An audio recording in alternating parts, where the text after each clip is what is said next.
Hi everybody, this is Mark with bestvacuum.com. If you have clicked on this video, then that means that you're having some kind of problem with your vacuum cleaner and you need some troubleshooting tips. So we're going to go over a few steps that you can do at home to make sure that the vacuum cleaner is running properly.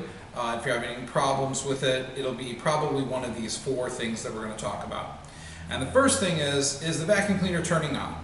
If your vacuum cleaner is not turning on when you take it out of the closet and plug it in for the first time, then you have an electrical problem and you need to take it to a service center to have it fixed.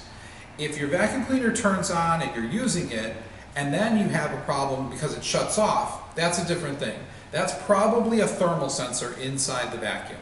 There's a sensor that will tell the vacuum cleaner it is time to shut itself off if it's overheating because it's blocked, or if the filter is clogged or the bag is overly full.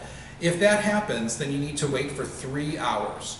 Why 3 hours? It takes the thermal sensor about 3 hours to actually reset itself so that you can turn the vacuum on safely.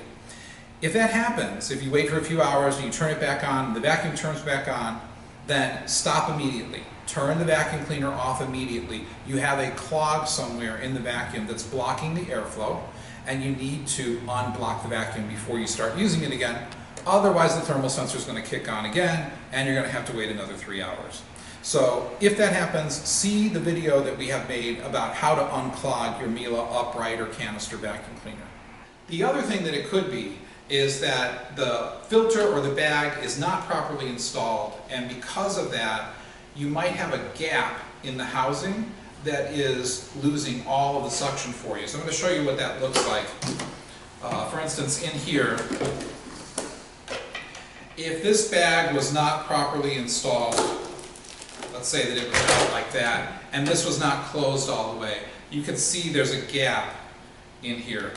And so that gap right there is going to cause all the suction to come in through that area and none of the suction to come in through your hose, and you're not going to get any performance out of the vacuum.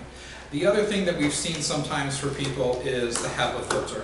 If the HEPA filter on your vacuum is not properly installed, the lid's not going to close. There'll be a little gap there and you'll lose a lot of your suction.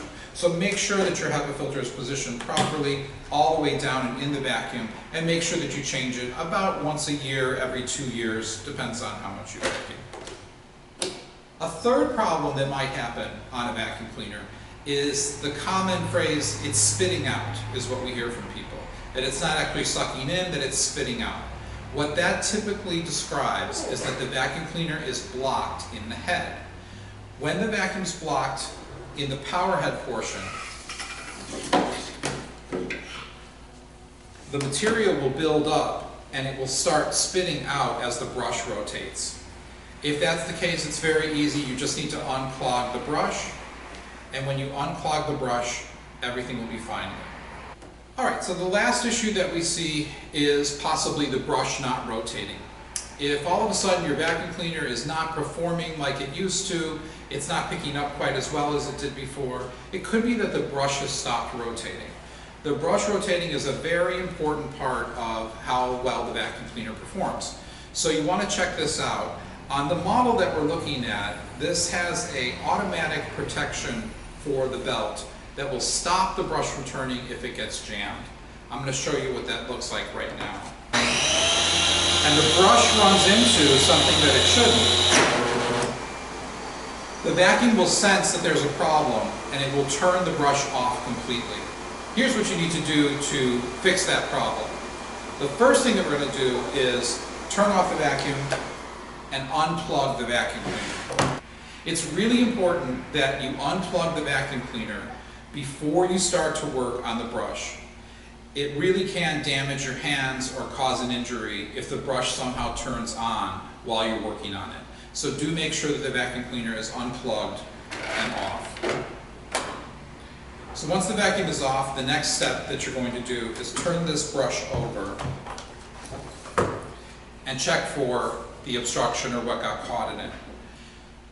Here we have a washcloth that's been sucked up into the vacuum cleaner, and I'm just going to rotate this out, pull that washcloth back out of there, and I'm going to make sure that this brush is free of any kind of obstructions in it. So once that's rotating and free, then we're going to turn it back on and test it. With the vacuum cleaner plugged in, turn it on. And if you look down here at this brush, you'll see that the red light is coming on. Now this one has a special reset button, and all I have to do is press that reset. That activates the brush. Some models don't have that, 3, 2, 1.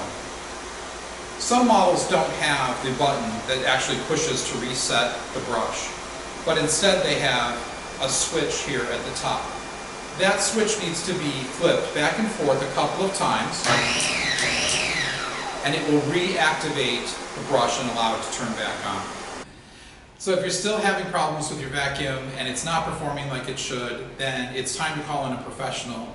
We are available from 9 a.m. to 5 p.m. Central Time. Just call the number below and we'll be happy to answer any questions that you might have and help you troubleshoot over the phone.